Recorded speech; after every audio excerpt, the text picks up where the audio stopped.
Bonjour à tous et bienvenue dans cette table ronde sur le sujet de la concurrence dans le secteur digital européen. C'est une table ronde où on va retrouver un certain nombre de gens, acteurs de ce sujet-là. Donc Jean-Baptiste, que je ne présente plus puisque tu étais déjà là ce matin. Jean-Baptiste, rapidement un mot sur toi.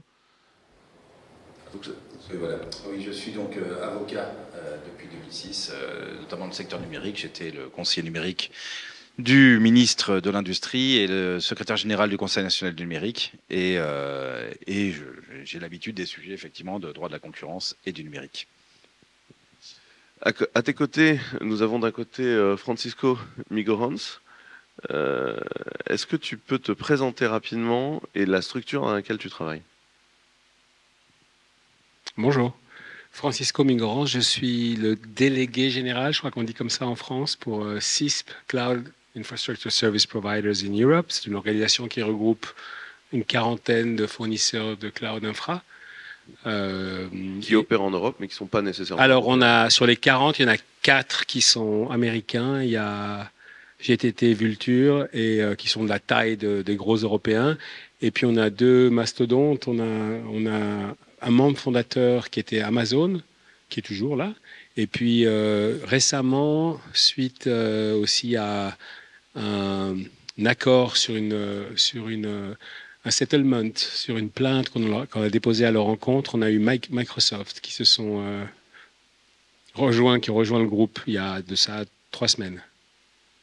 Voilà, un gros nouveau adhérent qui est rentré chez CISP. Très discret. Faut savoir que CISP a eu un conflit avec Microsoft pendant des années. Si tu résumes la situation.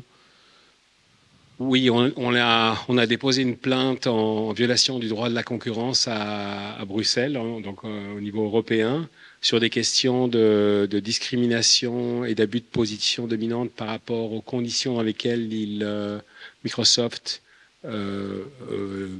vend leur logiciel aux fournisseurs de cloud européens qu'il intègre dans les offres qu'il donne à leurs clients. Et de l'autre côté de Jean-Baptiste, nous avons l'inénarrable Léonidas Kalogeropoulos, chroniqueur chez BFM Business, mais surtout délégué général de l'Open Internet Project. Oui, parce que je vois que... fondateur d'Entrepreneurs pour la République, Voilà. et ainsi que le fondateur et dirigeant de Médiation et Arguments. Merci. En tout cas, pour ce qui est de l'Open Internet Project, il y a un délégué général, c'est moi, et puis il y a surtout un président, et c'est Quentin. Juste quand même pour remettre les choses en perspective. Ça fait plus de 10 ans que l'Open Internet Project existe. Il a été fondé pour mener des batailles contre des Microsoft, contre des AWS, contre Google. On a quand même beaucoup tapé Google. Hein. On a beaucoup tapé Google et c'est vraiment un exercice de salubrité publique. Donc, il faut le faire tous les jours. Donc, si l'occasion nous en est donnée, il faut vraiment pas se priver. Ça fait du bien. Et puis, il n'y a jamais vraiment d'occasion de manquer sa cible. On est à l'origine d'une amende de 2,4 milliards d'euros pour Google Shopping. Et on a des problèmes de concurrence parce que cette amende a été infligée. Je crois qu'elle n'est toujours pas payée pour le premier euro, pour une affaire qui remonte et qui a été déclenchée il y a 12 ans. Alors, non seulement elle a toujours pas été payée, mais en plus elle est remise en question en permanence parce qu'ils ont dit qu'ils avaient des problèmes de trésor pour la payer, je crois. Alors, en tous les cas, sur 12 ans, ça fait quand même un... Bon,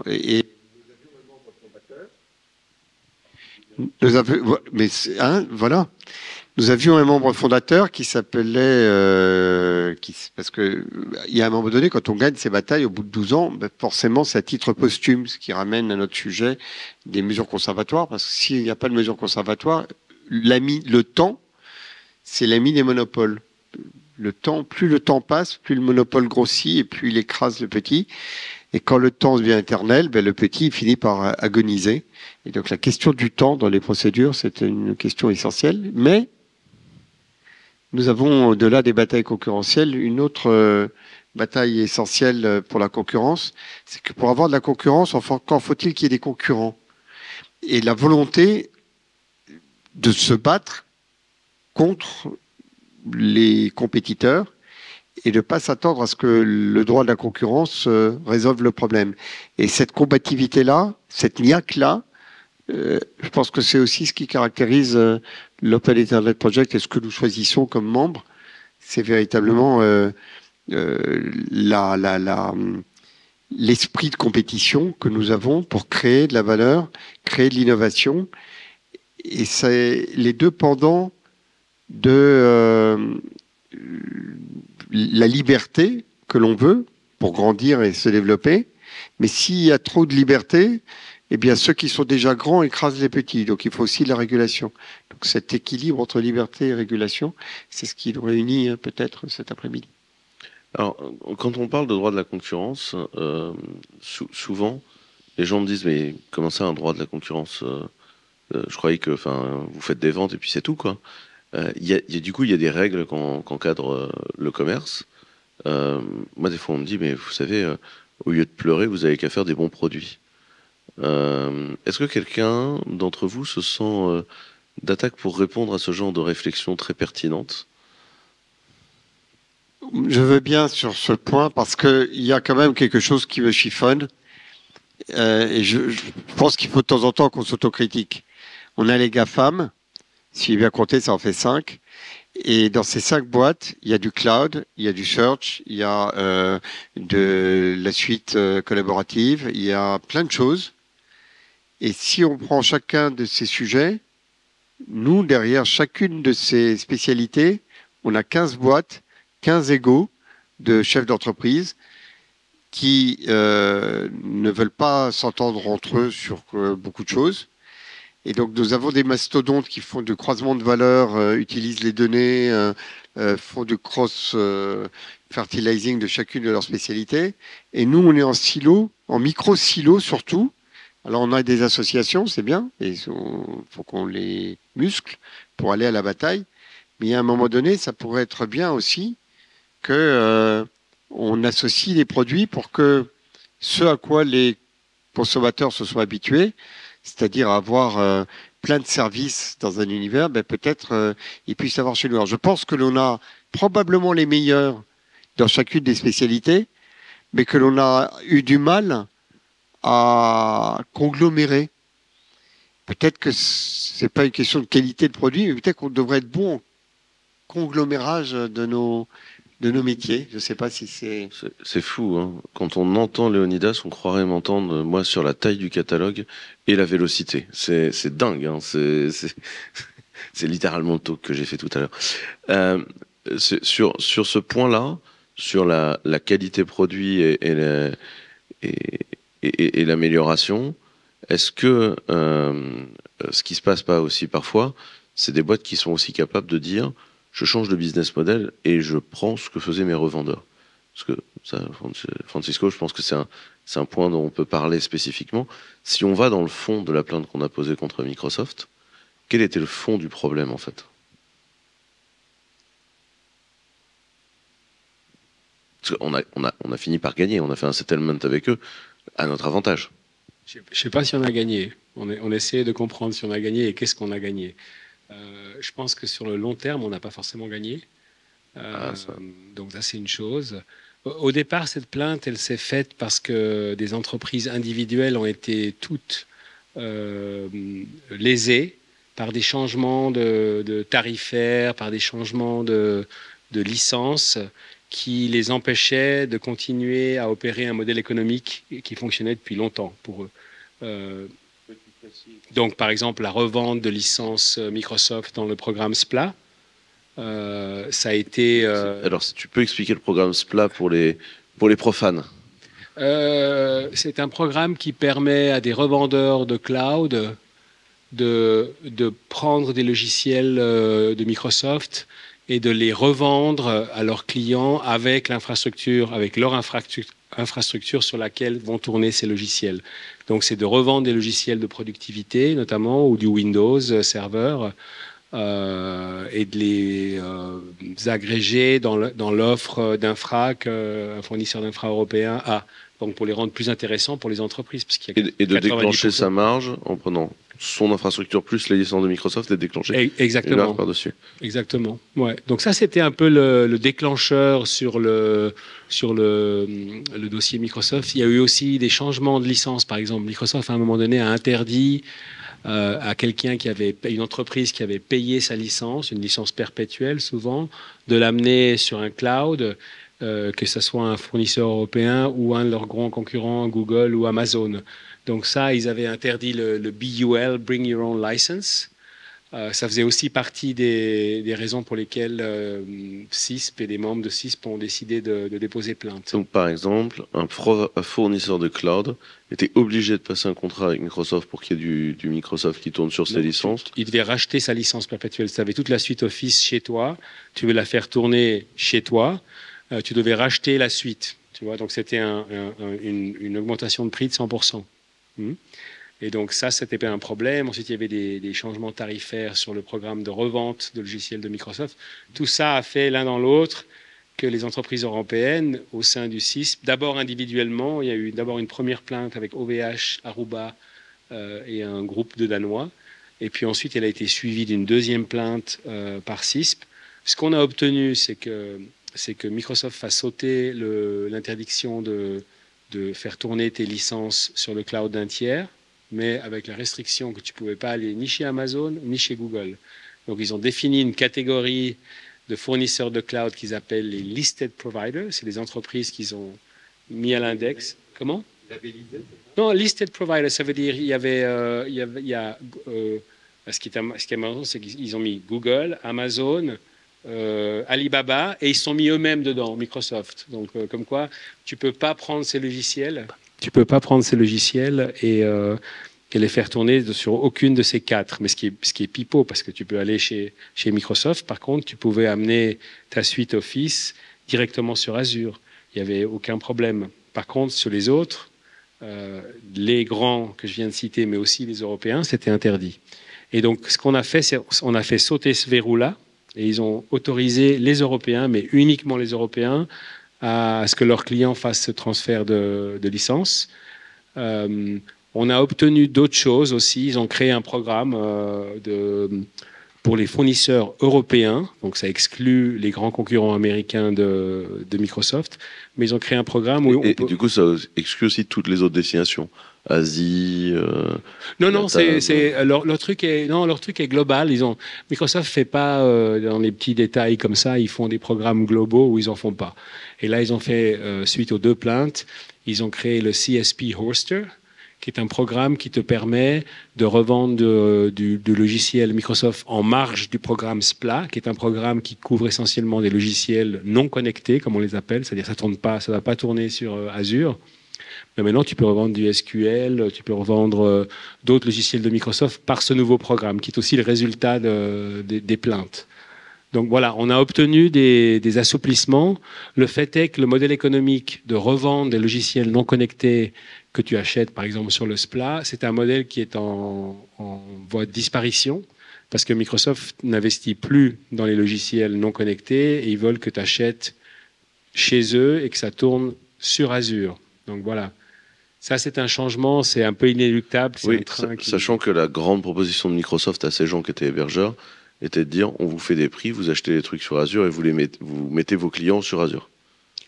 Bah, c'est leur souhait et à terme, comme tu disais tout à l'heure, à terme, plus tu as de workload ou de visibilité sur les workloads sur Azure, plus c'est facile pour Microsoft d'aller directement chercher ton client et de l'amener chez eux, tu vois, en connaissant la configuration, le type, la quantité de workload que tu tournes, ils peuvent te faire une offre qui va être inférieure à ce que toi, tu es capable de faire à ton client. Donc, c'est des pratiques qui sont encore en cours maintenant. Moi, j'ai des exemples, on les a partagés avec les régulateurs, avec la DGCOMP, la concurrence européenne. Et c'est une des raisons pour lesquelles c'est un modèle économique qui est en disparition. Cette histoire de revendre des logiciels de Microsoft ou d'autres, c'est un legacy, comme on appelle. Donc le cloud est en train de tuer la revente de logiciels? Non, c'est pas le cloud. C'est juste que le modèle du logiciel non connecté n'est pas viable quand tu vends des infrastructures cloud. Parce que la marge du fournisseur d'infra, elle se fait, et l'investissement qu'il a fait dans son infrastructure, et il peut se réaliser que si tu fais tourner le plus possible de workload, que si tu optimises ton investissement en infrastructure. Donc le but, c'est de bouger tout le monde sur des environnements connectés comme Azure. Et quand tu fais ça, tu as accès aussi à leurs données. Donc tu peux entraîner des algorithmes d'AI en utilisant ton calendrier, tes résumés de réunions Teams, etc. Est-ce que Microsoft appelle ça le graphe? Donc et puis après tu as les aspects tarifaires, mais tu as aussi les aspects d'interopérabilité, que tu dois passer par Entra ou Azure ID, et donc ça c'est propriétaire. Tu peux pas bouger des workloads ou assigner des permissions à différents utilisateurs sans passer par le gateway de Microsoft. C'est valable pour Azure, c'est valable pour AWS, c'est valable pour Google aussi. Donc il y a des points de contrôle comme ça obligés, des points de passage et des points de contrôle obligés. Et ça n'a pas changé. Plainte ou pas plainte, ça continue d'être le cas, et c'est un investissement de Microsoft et leur stratégie. Tu voulais réagir, Léonie? Oui, parce que dans les actions que nous voulons nous définir comme prioritaires pour cette année, il y a effectivement, je pense que Quentin en a parlé, de la question des mesures conservatoires qui nous permettent d'aller vite et de ne pas être obligé d'attendre des années avant d'avoir des résultats lorsque l'on va à Bruxelles, chose que l'on a en France. Mais pour ça, il y a des textes à changer. Mais un autre sujet, le deuxième, c'est l'accès au marché public, parce que quand même aberrant que l'on continue à donner à peu près 80% des marchés publics des pays européens et de l'Europe à des acteurs qui sont déjà ultra subventionnés par leur pays, c'est-à-dire les États-Unis. Et puis le troisième sujet sur lequel on nous a demandé de réfléchir, c'est l'interopérabilité entre tous les gatekeepers. Est-ce que des solutions techniques d'interopérabilité, notamment le fait de libérer de WhatsApp... Est-ce que tu définirais ce que c'est que les gatekeepers? Parce que tout le monde n'est pas expert en Digital Market Act. Alors, je suis pas certain d'être un expert en Digital Market Act, mais on en a un là. Alors, donc il va définir le gatekeeper. Non, mais les gatekeepers, justement, c'est... d'ailleurs, en fait, en soi, les gatekeepers, c'est d'une certaine façon, c'est le problème. C'est-à-dire qu'on est en train de parler d'un truc, le droit de la concurrence dans le numérique, qui en fait devrait pas exister. C'est-à-dire qu'il faut quand même se rendre compte que c'est tellement une situation délétère que les amendes sont records. Enfin, l'amende que vous avez obtenue, elle est incroyable. C'est des amendes qu'on n'obtient pas dans d'autres secteurs. Et par ailleurs, c'est tellement compliqué de réussir à faire des procédures et à faire respecter des valeurs fondamentales du droit de la concurrence. Je veux dire, des trucs de base, à savoir, on ne peut pas utiliser sa situation où on a un leadership pour aller exploser d'autres concurrents sur des secteurs en aval et essayer d'empêcher les gens de venir vous faire concurrence. Normalement, c'est quelque chose qui est accepté partout. Mais dans le numérique... si on donne un exemple, c'est le Covid démarre et d'un seul coup, il y a un bouton Meet et Teams qui apparaît dans vos interfaces partout et qui a un peu lésé le développement commercial de sociétés comme Zoom, pour ne pas parler d'Européens. Mais c'est vrai sur tout un tas de choses. Et en fait, dans le numérique, c'est quelque chose qui est bizarrement sur lequel l'Union européenne a du mal à se positionner, à avancer, à tel point qu'en fait, on en est réduit à faire un droit du numérique, du droit de la concurrence spécial. C'est-à-dire qu'on fait une surcouche au droit de la concurrence qui s'appelle le DMA, dans lequel on dit, bon, en fait, les DMA, valeurs... c'est Digital Market Act. En fait, c'est tellement dégradé que... Mon rôle est de dire traduisez et virez les acronymes dans cette table ronde, je vous... et du coup, on devrait se demander, je sais pas, c'est un peu comme s'il y avait tellement de criminalité en France qu'on décide de faire la loi martiale. Et en fait, c'est ça, le DMA, c'est censé être la loi martiale du droit de la concurrence dans l'Union européenne. Malheureusement, avec la définition de ce concept très chelou de gatekeeper. Attends, justement. Du coup, qu'est-ce qu'on fait? On dit en fait, on va se lancer contre les supercriminels. On va chercher les têtes de réseau dans le narcotrafic. c'est ce genre de situation. Et donc, on définit, super prison. du coup, on définit des règles spéciales.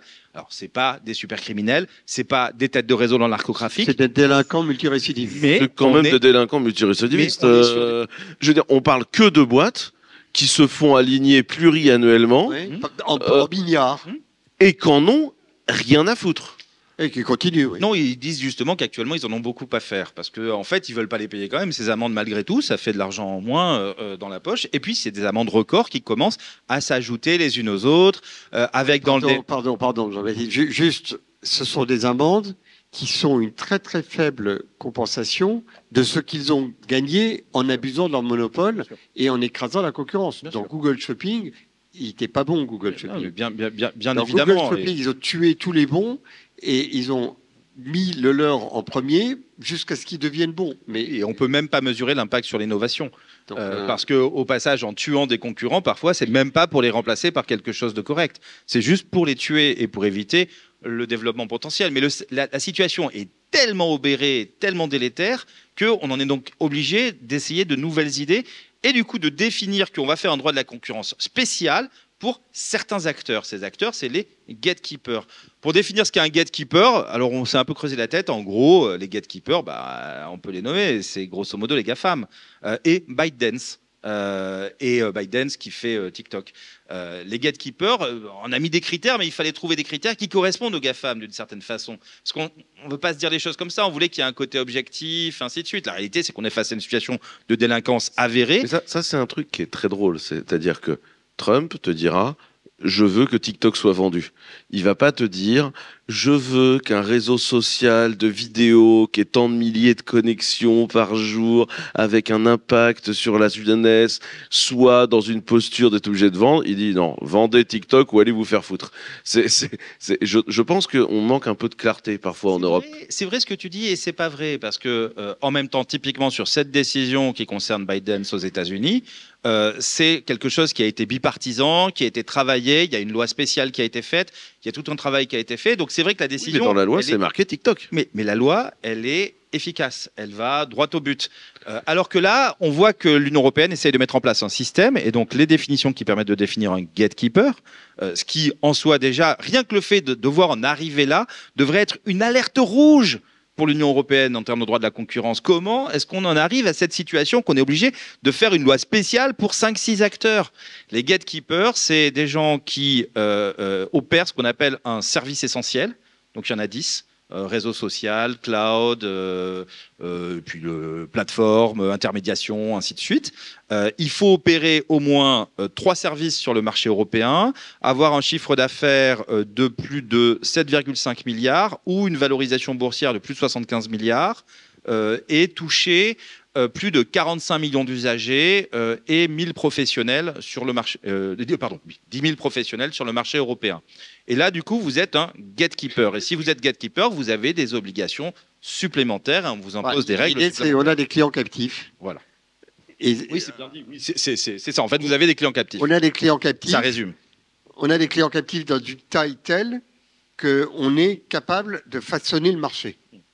Et donc, l'une des questions...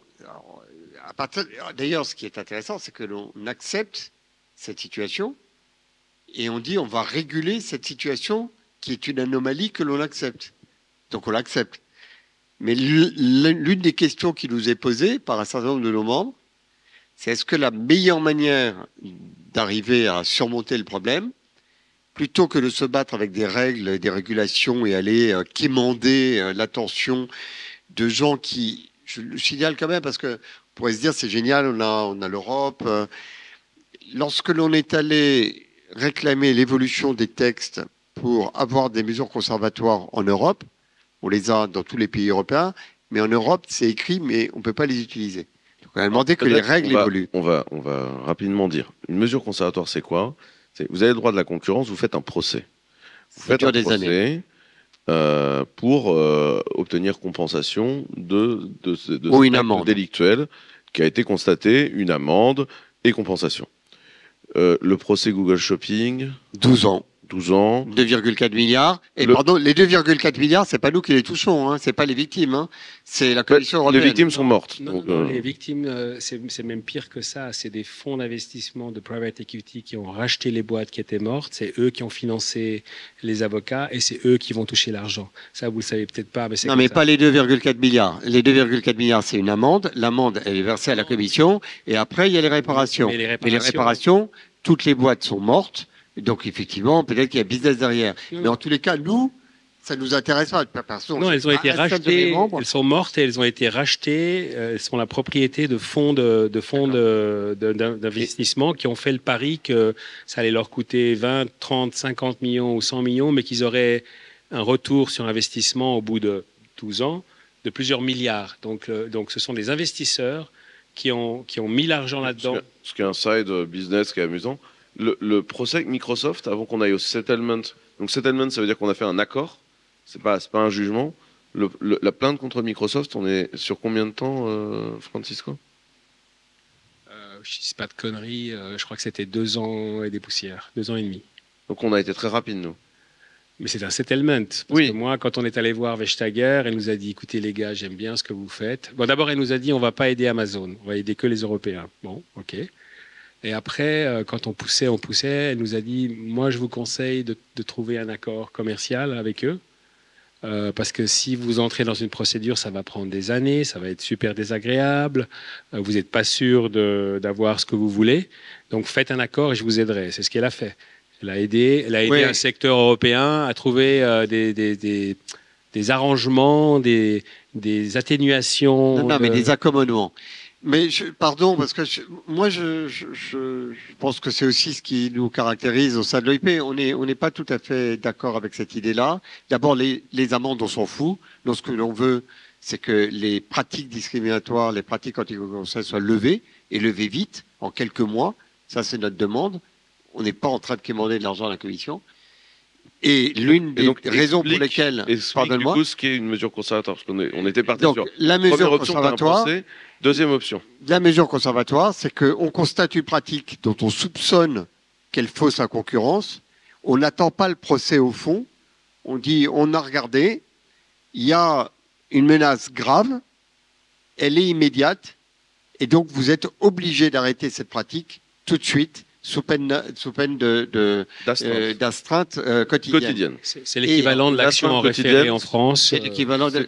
Tu payes tous les jours un montant. Donc, par exemple, ça peut être 10 millions par jour parce que ton comportement est délictueux sur le marché. Voilà, donc il faut lever le comportement délictueux, et ça prend quelques mois, ce qui veut dire que l'on sauve nos boîtes. La Commission européenne nous a clairement dit, vous comprenez, si on met ça en place, on va avoir une affluence de demandes, et on n'est pas staffé pour. Donc, comme on n'est pas staffé pour, on ne va pas le faire, et on va garder, non pas la menace grave et immédiate, mais le terme qui est utilisé à la Commission européenne, c'est qu'on a le droit d'utiliser les mesures conservatoires s'il y a une menace grave et irréparable.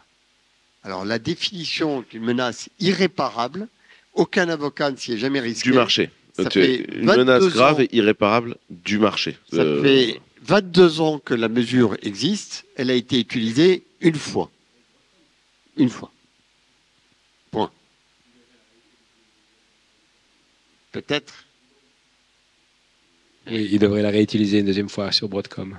Mais Quand tu dis ils devraient, ils sont en train de regarder le dossier. Non, parce que moi j'étais choqué. On avait justement une réunion Donc, confidentielle, Broadcom, c'est le évidemment. fameux sujet VMware. hein, pour Ouais, ceux qui n'auraient pas c'est la virtualisation, le logiciel de virtualisation.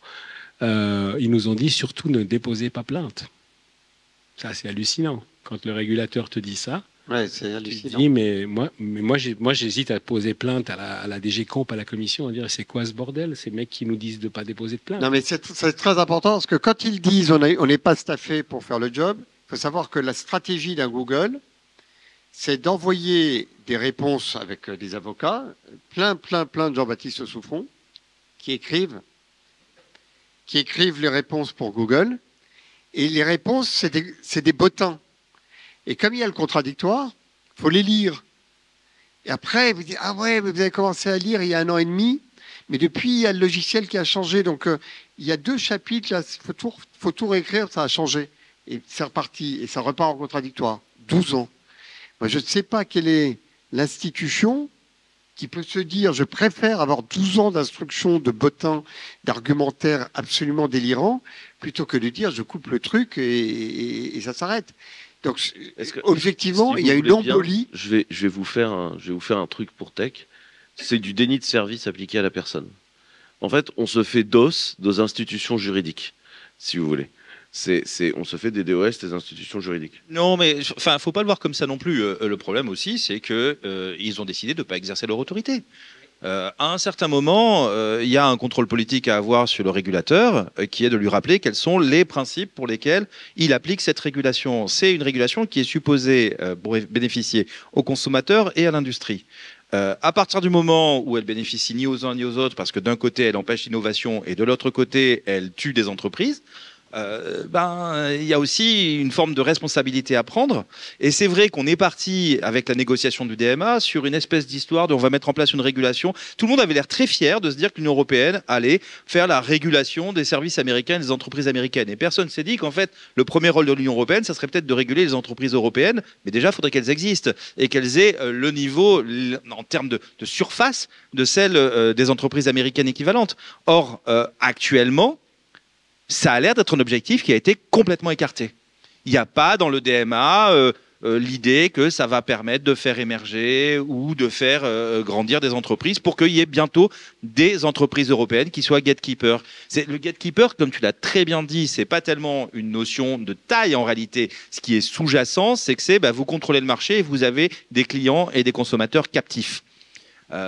Écoutez, à partir du moment où on accepte ce principe, si vous voulez, c'est totalement contradictoire avec le droit de la concurrence lui-même. Donc en réalité, et on s'en rend compte, notamment, alors c'est surtout vrai pour le DSA, qui est le petit frère du DMA, mais on se rend compte que c'est des législations qui, à peine lancées, ont énormément de difficultés à être appliquées. On a vu il y a quelques semaines seulement Elon Musk essayer d'intervenir directement dans la politique européenne en n'en ayant rien à faire de la manière dont ça serait perçu et surtout des obligations légales correspondantes.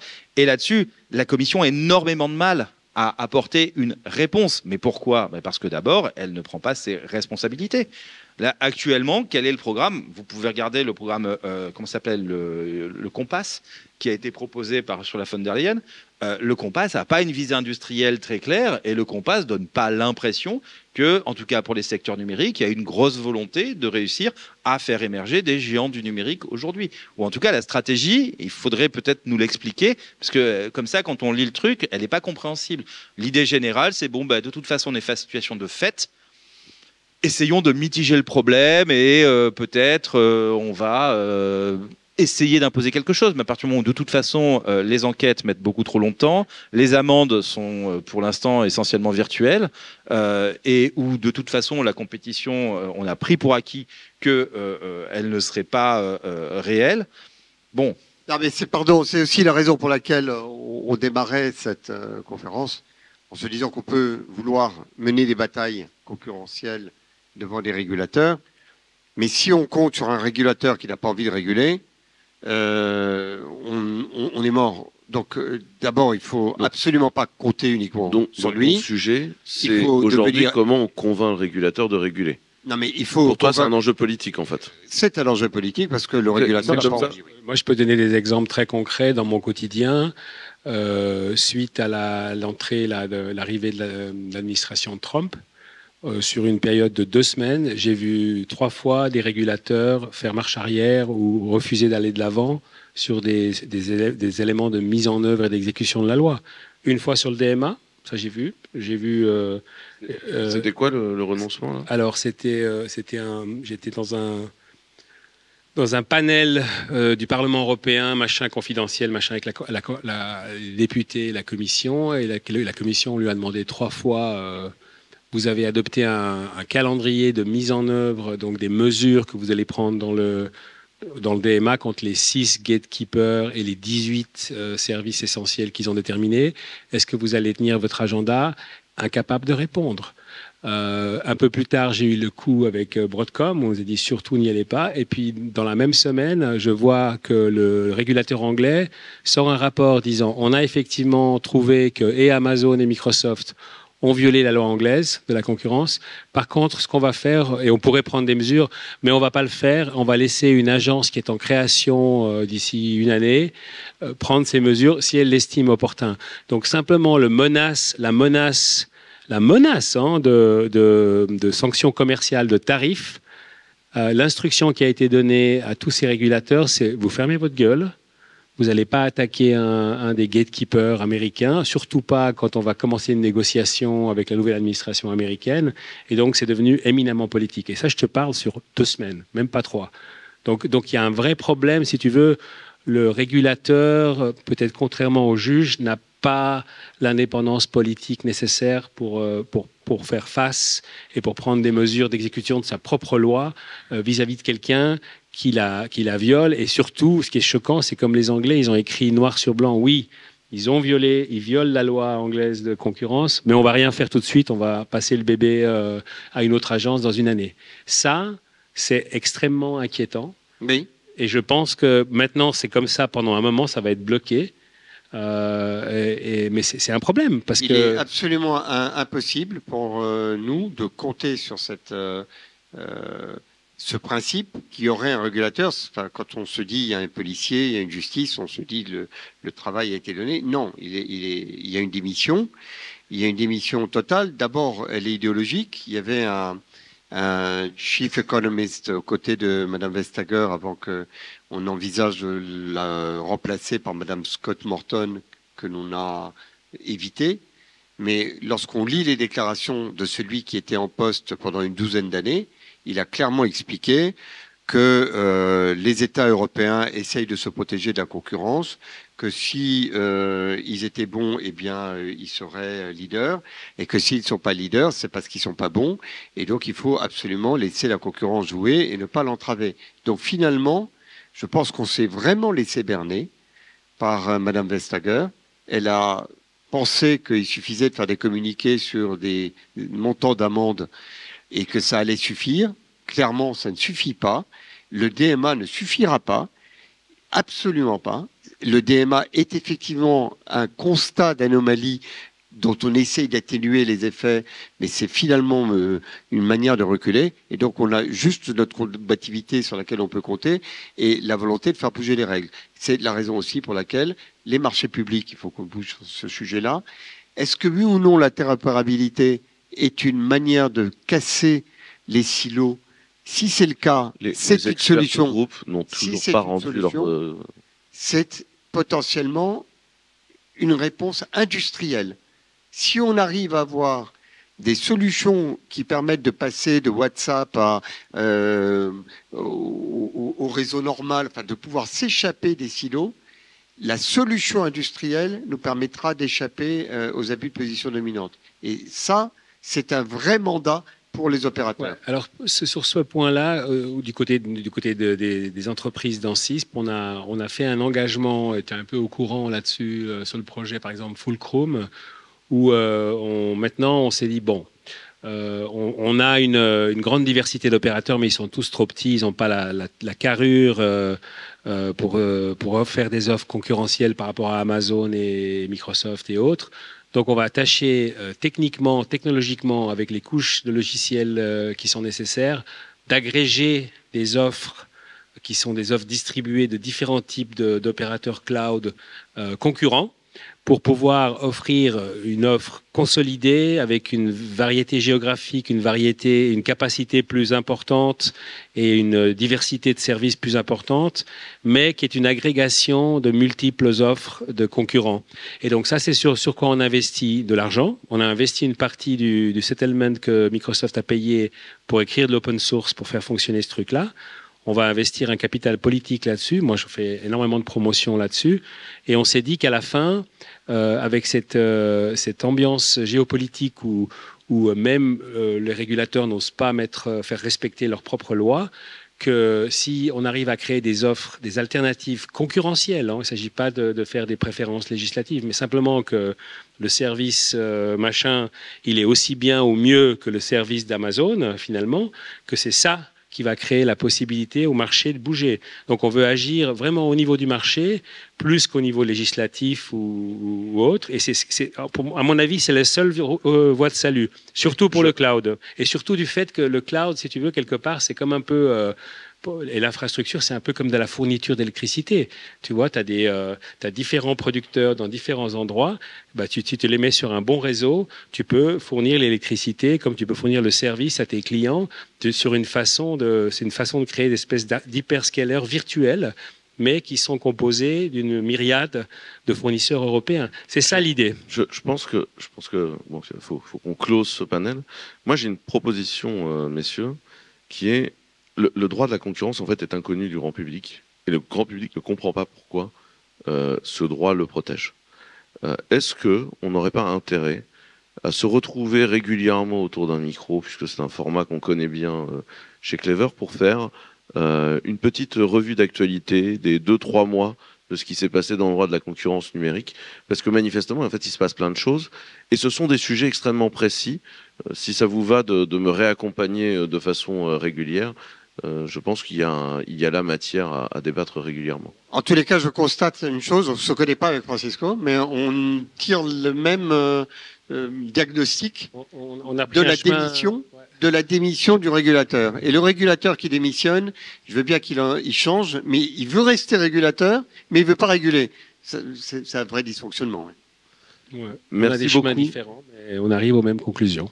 Merci beaucoup, messieurs. Je propose au panel suivant de se joindre à nous, vu qu'on est déjà très en retard dans cette opération.